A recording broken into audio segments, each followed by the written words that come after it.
जिसका मन बहुत बिगड़ा हुआ है उसका दूसरा जन्म भी बिगड़ जाता है। दूसरे जन्म में यही मन साथ में आने वाला है। तन बदलता है, मन बदलता नहीं है। पूर्व जन्म का मन लेकर के जीवात्मा इस शरीर में आया है। पवित्र विचार करो, भगवान का ध्यान करो, स्मरण करो। मन जिसका स्मरण करता है तदाकार हो जाता है। 12 दिन तक पयो व्रत किया था। एकादशी का व्रत, रामनवमी का व्रत, जन्माष्टमी का व्रत। व्रत क्यों करना चाहिए? व्रत का लक्ष्य यही है जगत की विस्मृति होए और भगवान के दर्शन में, स्मरण में तन्मयता होए, इसलिए व्रत है। कितने लोग तो ऐसा समझते हैं व्रत करना माने आलू और साबूदाना खूब खाना, दाल भात खाना नहीं। आलू साबूदाना खाने से साधारण व्रत होता है। व्रत का लक्ष्य है जगत की विस्मृति हो जावे, भगवान के दर्शन में, स्मरण में तन्मयता होवे, इसीलिए व्रत है। 12 दिन का पयो व्रत किया था। त्रिकाल नारायण की पूजा करते हैं, नारायण का सतत ध्यान करते हैं। मन नारायणाकार जब होता है तभी माया का पर्दा दूर हो जाता है। माया का पर्दा दूर हुआ कि श्री वामन जी महाराज की। सर्वव्यापक भगवान माया के आवरण में ढके हुए हैं। भगवान सर्व में विराजमान होने पर भी जीव दुखी है। माया का आवरण जब दूर होता है तभी भगवान का आनंद मिलता है। माया का आवरण दूर करने के लिए अदिति होना ही पड़ेगा। अदिति बनो। अदिति शब्द वेदों में अनेक बार आया है। देवुर अदितिर, अंतरिक्षम अदितिर, माता अदिति। नारायणाकार मनोवृत्ति ही अदिति है। मन नारायण का चिंतन करता हुआ नारायणाकार बन जाए तब माया का पर्दा दूर होता है, भगवान प्रकट होते हैं। वामन जी महाराज का जन्म नहीं है, वामन जी महाराज का प्रागट्य है। भगवान का जन्म नहीं होता है, प्रभु प्रकट होते हैं। भक्ति जब बढ़ जाती है तब माया का पर्दा दूर हो जाता है। जहां कम प्रेम है वहां मानव ही पर्दा रखता है। जहां कम प्रेम है वहां जीव अपने स्वरूप को छिपाता है। आपके घर में संपत्ति कितनी है, सोना कितना है, आप सभी को नहीं बताते हो। आपका कोई खास मित्र आवे तो उसी को बताते हो। जीव जगत के साथ बहुत प्रेम करता है, इसीलिए भगवान माया के पर्दे में अपने स्वरूप को छिपाते हैं। जीव जब भगवान के साथ अतिशय प्रेम करता है तभी माया का पर्दा दूर करके भगवान प्रकट हो जाते हैं। यही अदिति का स्वरूप है। वामन जी महाराज प्रकट हुए हैं। ब्राह्मण का जन्म 2 बार होता है। माता पिता से जो जन्म होता है वो बहुत पवित्र नहीं है। ब्राह्मण को जब जनोई देते हैं तब उसका नवीन जन्म होता है। जनोई देने पर उसकी मां गायत्री हो जाती है। परब्रह्म परमात्मा नारायण उसके पिता हो जाते हैं। जनोई के समय में ब्राह्मण लोग वेद मंत्र बोलते हैं। वेद मंत्रों का भी यही अर्थ निकलता है। पिता अपने पुत्र को कहता है आज से तू मेरा पुत्र नहीं, देवायत्वा सवित्रे परिरदामि। पिता अपने पुत्र को कहता है आज से मैं तेरे को नारायण के चरण में अर्पण करता हूं। परब्रह्म नारायण तेरे पिता है और माता गायत्री तेरी मां है। जनेऊ देने के बाद माता पिता बदल जाते हैं।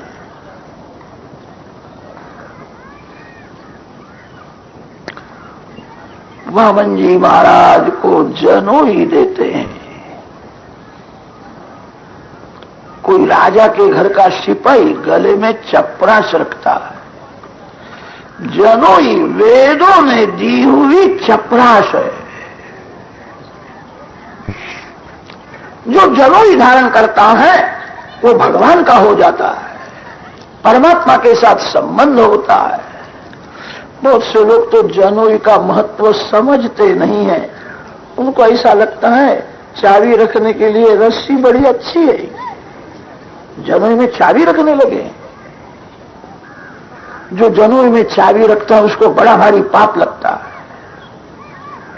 जनेऊ के एक एक धागे में एक एक देव की स्थापना की जाती है। जनेऊ कैसी बनानी चाहिए वेदों में वर्णन है। जनेऊ बनाते हैं ब्रह्मा जी। जनेऊ के धागे को त्रिगुणित करते हैं विष्णु भगवान। जनेऊ में गांठ शिवजी महाराज देते हैं। जनेऊ का अभिमंत्रण गायत्री से होता है। एक एक धागे में एक एक देव की स्थापना है। ओंकारं प्रथम तंतौ न्यसामि, अग्निं द्वितीय तंतौ न्यसामि, नादांश तृतीय तंतौ न्यसामि। जनेऊ में जो चाबी रखता है वहां से सभी देव उठ जाते हैं। जनेऊ में चाबी रखना नहीं।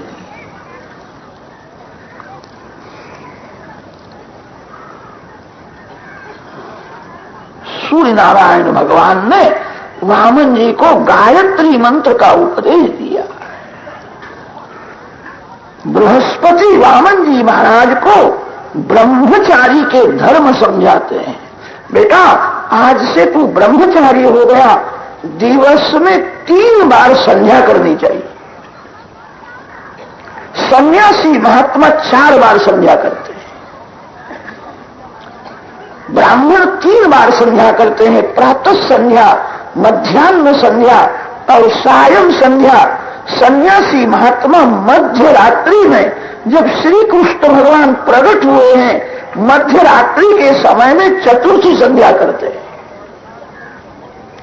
ब्राह्मण त्रिपदा गायत्री जप करते हैं और सन्यासी महात्मा चतुष्पदा गायत्री का जप करते हैं। संध्या के समान श्रेष्ठ कोई सत्कर्म नहीं। बेटा त्रिकाल संध्या करना।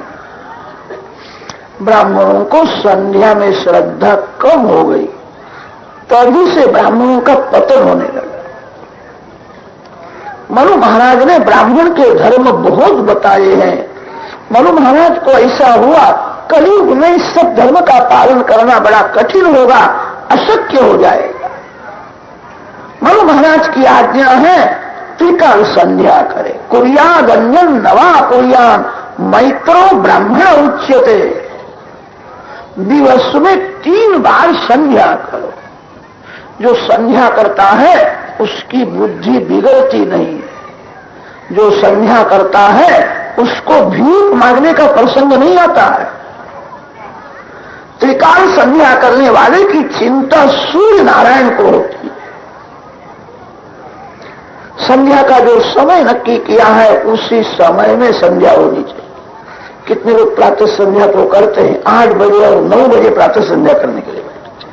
8 बजे जो प्रातः संध्या होती है, आकाश में तारा का दर्शन होवे तब प्रातः संध्या की जाती है। उत्तमा तारक होपेता, मध्यमा गुप्त तारका, अधमा सूर्य सहिता, प्रातः संध्या त्रिधामता।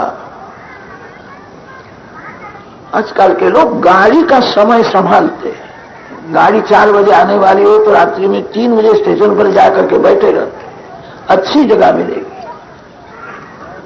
संध्या का सत्कर्म का जो समय बताया है उस समय में संध्या करो। कितने लोग ऐसा समझने लगे हैं संध्या एक कर्म कांड है, हम ज्ञानी हैं, हम ध्यान करते हैं, संध्या की हमको जरूर नहीं है। भूल है। संध्या जो नहीं करता उसकी बुद्धि बिगड़ जाती है। सूर्य नारायण उसको शाप देते हैं। संध्या कर्म कांड नहीं है, संध्या में कर्म, भक्ति और ज्ञान तीनों का समन्वय है।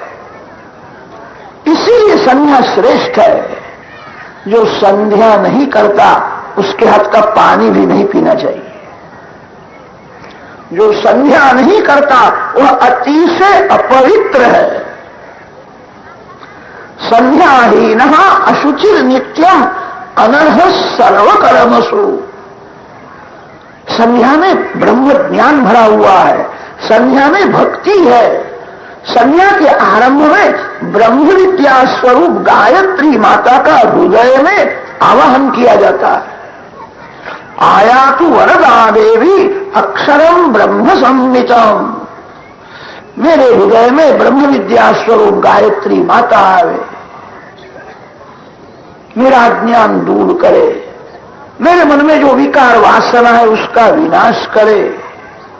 संध्या में ब्रह्म विद्या स्वरूप गायत्री माता की पूजा की जाती है। संध्या में प्रायश्चित्त किया जाता है। संध्या में अर्घ्यदान है। संध्या में ध्यान के साथ जप है। संध्या में प्रार्थना है।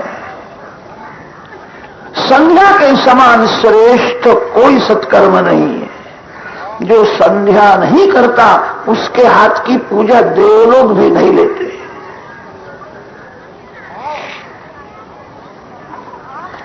बेटा, संध्या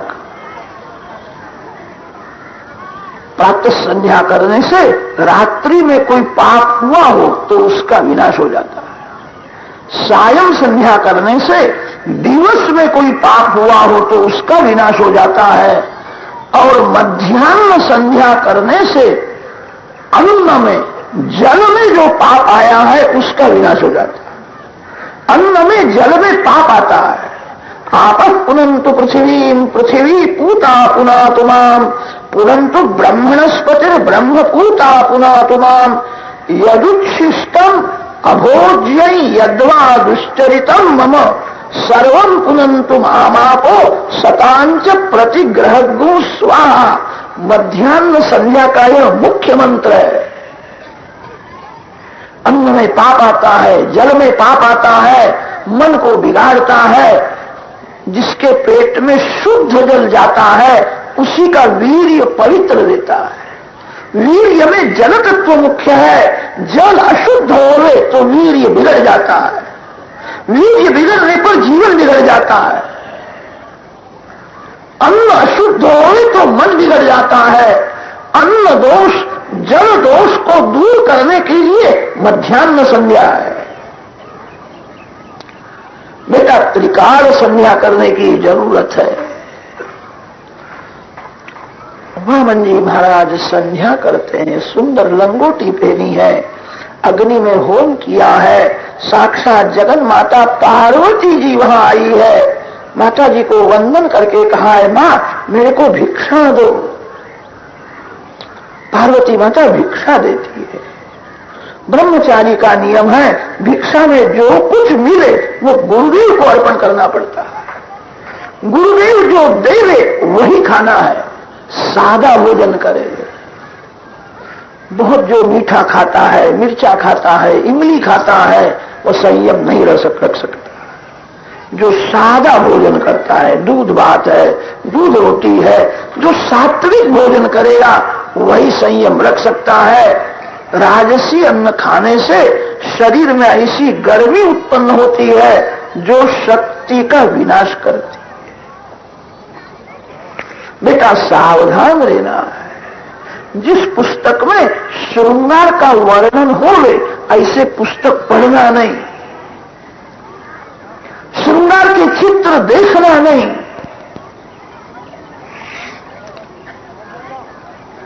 बेटा, कोई स्त्री के साथ एकांत में रहना नहीं। कदाच किसी स्त्री के साथ बोलने का प्रसंग आवे तो स्त्री के चरण में नजर रखनी चाहिए। स्त्री में मातृभाव रखो। स्त्री के मुख में, केश में काम का निवास है। बेटा बहुत सावधान रहना है, किसी स्त्री को स्पर्श करना नहीं। अनजान में स्पर्श हो जावे तो भगवान थोड़ी क्षमा करते हैं। जानबूझ करके स्त्री किसी पुरुष को, पुरुष किसी स्त्री को बुद्धिपूर्वक स्पर्श करे, ये व्यभिचार के जैसा ही पाप, उसकी सजा बहुत होती है। बहुत भीड़ में अनजान में कदाच स्पर्श होए तो भगवान क्षमा करते हैं। जानबूझ करके जो स्पर्श करेगा उसको क्षमा नहीं है। बेटा सावधान रहना, बड़े बड़े भूल गए हैं।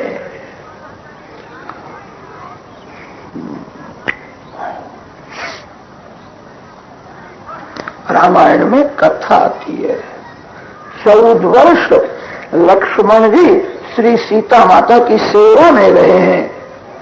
हाथ जोड़ करके माता जी के चरण में ही नजर रखते थे, आंख ऊंची करके कभी सामने देखा नहीं। कैसा संयम है। एक बार रामचंद्र जी ने लक्ष्मण की परीक्षा की थी। लक्ष्मण, ये तेरे भाभी के गले का चंद्रहार है, तुमने देखा होगा। लक्ष्मण जी ने कहा मैंने कभी देखा नहीं। लक्ष्मण, ये तेरे भाभी के हाथ की बंगड़ी है, बंगड़ी तो तुमने देखी होगी। मैंने नहीं देखी। लक्ष्मण, तुमने कुछ भी नहीं देखा। लक्ष्मण जी ने कहा है भाभी के चरण में मैं वंदन करता था, वंदन के समय में चरण के नूपुर मैंने देखे हैं, आंख ऊंची करके कभी सामने देखा नहीं। कैसा संयम का आदर्श है। जो इंद्रिय जीत है वो इंद्र राजा से भी बड़ा है। संपत्ति से थोड़ा सुख मिलता है, संयम से बहुत सुख मिलता है। जो इंद्रिय जीत है वही इंद्रजीत को मार सकता है। रामायण में तो रामचंद्र जी ऐसा बोले हैं, रावण को मारना कठिन नहीं है, इंद्रजीत को मारना कठिन है। इंद्रजीत मर जावे तो रावण मरने वाला ही है। इंद्रजीत मोह का स्वरूप है, मोह से काम जीवित रहता है, मोह जब मर जाता है तो काम अनायास से मर जाता है।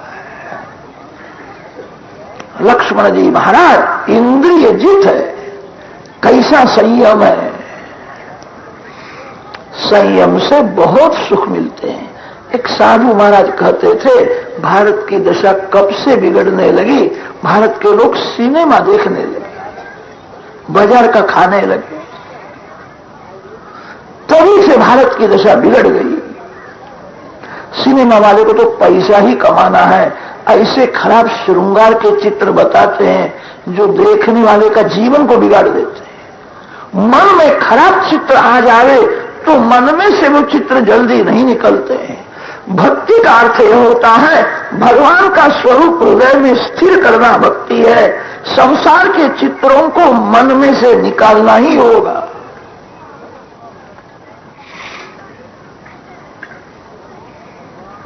लक्ष्मण जी महाराज संयम की मूर्ति है। बेटा प्रत्येक इंद्रिय का संयम रखना। वामन जी महाराज को समझाया है। बृहस्पति ने वामन जी को कहा है बेटा मेरा परिवार बहुत बड़ा है, तू भिक्षा कम लेकर के आया है, ज्यादा भिक्षा की जरूरत है। तो वामन जी ने कहा मेरे को कोई बड़ा जजमान बताओ तो मैं ज्यादा भिक्षा ले आऊं। अरे बड़ा जजमान तो नर्मदा जी के किनारे बलि महाराज अश्वमेध यज्ञ करते हैं, बड़ी उदार है, बहुत दान देते हैं, वहां जाओ। वामन जी महाराज का प्रागट्य बिहार में हुआ है। बिहार में गंगा किनारे बक्सर है। वामन जी महाराज का आज विवाह मंदिर है। भाद्रपद शुद्ध द्वादशी के दिन बहुत बड़ा भारी मेला होता है। देश देश में से संत महात्मा आते हैं, वामन जी महाराज का दर्शन करते हैं। वामन जी महाराज बिहार में प्रकट हुए हैं। वामन जी महाराज वहां से गुजरात में गए। गुजरात में नर्मदा जी के किनारे आयास्तट उत्तरे बले यरुत्विजस्ते भृगुकक्ष संज्ञके प्रवर्तयन्तो मृगवः क्रतुत्तमम् व्यचक्षतारादुदितं यथा रविम्। लंगोटी के बिना दूसरा कोई वस्त्र नहीं है। हाथ में कमंडल है, चरण में पादुका है। वामन जी महाराज धीरे धीरे चलते हैं। भागशाली वह है जिसकी लंगोटी अति शुद्ध है, वही भागशाली है। भागशाली वह है जो परमात्मा के साथ खेलता है। भागशाली वह है जो भगवान के नाम में तन्मय रहता है। मलमूत्र से भरे हुए शरीर के साथ खेलने में जो सुख समझता है वह अभागा है। पशु पक्षी भी शरीर के साथ खेलते हैं। भागशाली वह है जो परमात्मा के साथ खेलता है। कौपीनवन्तः खलु भाग्यवन्तः भिक्षान्न मात्रेण च पुष्टिमन्तः पंचाक्षरम पावनमुच्चरन्तः निरंतरम ब्रह्मण्ये रमन्तः। जो भगवान के साथ खेलता है, जो भगवान के नाम में तन्मय रहता है, वही भागशाली है। जिसकी लंगोटी अति शुद्ध है वही भागशाली है। लंगोटी के बिना दूसरा कोई वस्त्र नहीं है। हाथ में कमंडल है। धीरे धीरे वामन जी महाराज चलते हैं। ब्रह्म तेज आंख में रहता है। जिसका दर्शन करने पर मन शुद्ध होए, समझना वह ब्रह्म तेज है। जिसका दर्शन करने पर भगवान याद आवे, जिसका दर्शन करने पर सत्कर्म की प्रेरणा मिले, ब्रह्म तेज आंख में होता है। वामन जी महाराज धीरे धीरे चलते हैं। मार्ग में जिसको दर्शन होता है सभी वंदन करते हैं। परिचय बिना जिसको वंदन करने की भावना होवे, समझना वह ब्रह्म तेज है। कोई परिचय देवे फिर हाथ जोड़े ठीक है। मार्ग में सभी लोग वंदन करते हैं। अनेक देशों को पवित्र करते हुए वामन जी महाराज नर्मदा जी के किनारे आए हैं। बड़ा भारी मंडप है। मंडप में भार्गव ब्राह्मण विराजमान है। वेद मंत्र बोल करके अग्नि में आहुति देते हैं। स्वाहा स्वाहा बोलते हैं। धीरे धीरे वामन जी महाराज आते हैं। दिव्य तेज है। सभी देखने लगे ये कौन आता है? ये सूर्य नारायण तो ऊपर से नीचे उतरे नहीं है। ऐसा तेज हमने कहीं देखा नहीं है। ना सूर्य नारायण नहीं है, ये छोटा सा कोई ब्रह्मचारी है। हाथ में कमंडल है। लंगोटी के बिना दूसरा कोई वस्त्र नहीं है। ब्राह्मण बोलते हैं। उसी समय वामन जी महाराज ने यज्ञ मंडप में प्रवेश किया है। बड़े बड़े ऋषि खड़े हुए। श्री वामन जी महाराज की। ब्राह्मणों में ब्रह्म तेज को मान मिलता है। ब्राह्मण भले दरिद्री होवे, गरीब होवे तो क्या हुआ? जो 3 बार बराबर संध्या करता है, जिसने गायत्री का पुरस्चरण किया है, 24 लाख का एक पुरस्चरण होता है। त्रिकाल संध्या करने वाला, गायत्री जप करने वाला ब्राह्मण श्रेष्ठ माना है। ब्राह्मणों में ब्रह्म तेज को मान है। क्षत्रियों में जो बलवान होता है वही श्रेष्ठ माना जाता है। वैश्यों में जो धनवान है वही श्रेष्ठ माना जाता है। सेठ पीछे से आवे तो भी मंदिर में उसको आगे ले जाते हैं। सेठ आए, उसकी संपत्ति को मान है। वैश्यों में धन को मान, क्षत्रियों में शक्ति को मान है और ब्राह्मणों में ब्रह्म तेज को मान है। ये कोई ब्रह्म तेजस्वी ब्राह्मण है, इसने गायत्री का जो बहुत किया है, इसके आंख में कैसा तेज दिखता है। शुक्राचार्य वयोवृद्ध है, वामन जी महाराज तो 6-7 वर्ष के। बड़े बड़े ऋषि खड़े हो गए, वामन जी को मान दिया है। बलि राजा ने सुना कोई ब्रह्मचारी आए हैं, दौड़ता हुआ बलि जाता है, वामन जी का दर्शन करता है। श्रीअंग मेघ के जैसा श्याम, चरण में पादुका है, हाथ में कमंडल है, लंगोटी के बिना दूसरा कोई वस्त्र नहीं है, आंख में तेज दिखता है। स्वागतम स्वागतम, कोई बड़ा तपस्वी ब्राह्मण है, कैसा तेज है। मैंने बहुत से ब्राह्मणों का दर्शन किया है, ऐसा ब्राह्मण मैंने देखा नहीं। बलि राजा ने स्वागत किया है। विंध्यावली रानी को कहा ब्रह्मचारी महाराज की पूजा करनी है, तैयारी करो। विंध्यावली रानी तैयारी करती है, पुष्प की माला है, चंदन है, श्रीफल है, सोने की झाड़ी में पवित्र नर्मदा जी का जल लेकर के आई। अनेक सखियां साथ में आई है। सुना है कोई बड़ा तपस्वी ब्रह्मचारी आया है। ब्रह्मचारी को देखने के लिए विंध्यावली रानी के साथ अनेक सखियां आई है। वामन जी को देखती है, आनंद होता है। अरे सखी, इस बालक की माँ ने बहुत बहुत पुण्य किया होगा। ऐसा सुंदर बालक जिस माँ के गोद में खेलता है उसको कैसा आनंद मिला होगा। ऐसा बालक मैंने जगत में कहीं देखा नहीं, कैसा दिखता है। विंध्यावली रानी वामन जी महाराज के चरण के ऊपर जल अर्पण करती है। बलि महाराज धीरे धीरे चरण की सेवा करते हैं। चरण में कमल का चिन्ह दिखता है, स्वस्तिक का चिन्ह दिखता है। चरण के नख तो रत्न के जैसे चमकते हैं। नख में बलि राजा को अपना मुख दिखता है। कैसे नख है ये कोई साधारण नहीं है। जिसके चरण की पूजा होती है उसके पुण्य का नाश हो जाता है। जो चरण की पूजा सेवा करता है उसको वह पुण्य मिलता है। वामन जी महाराज के चरण का तीर्थ बलि राजा ने मुख में मस्तक में धारण किया। आज मैं पवित्र हो गया, मेरे सभी पाप जल गए। ऐसे तपस्वी ब्राह्मण के चरण का तीर्थ मेरे को मिला है। उस समय ब्राह्मण लोग वेद मंत्र बोलने लगे हैं।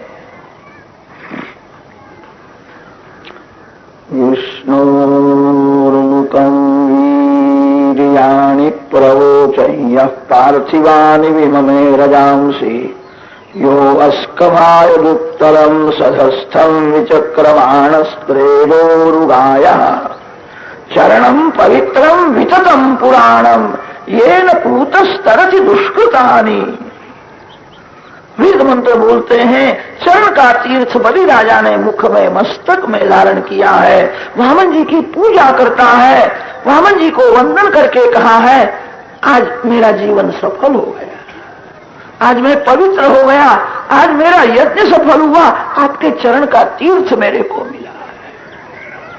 मैंने बहुत से ब्राह्मण देखे हैं, आपके जैसा ब्राह्मण मैंने देखा नहीं।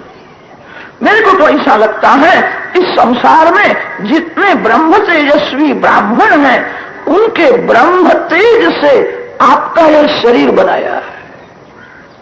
तेजोमय शरीर है, ऐसा तेज मैंने कहीं देखा नहीं है। आपने बहुत कृपा की है महाराज। आपका दर्शन करने के बाद मेरे मन में तो ऐसा भाव होता है, मेरा सब राज आपको अर्पण करो।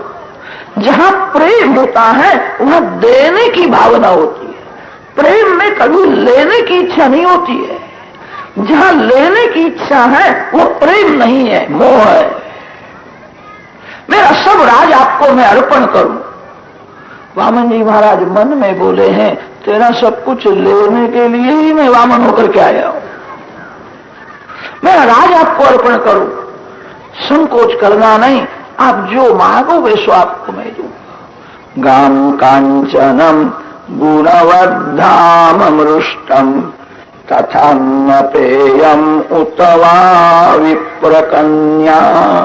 गायों का दान करो, भूमि दान करो, स्वर्ण का दान करो।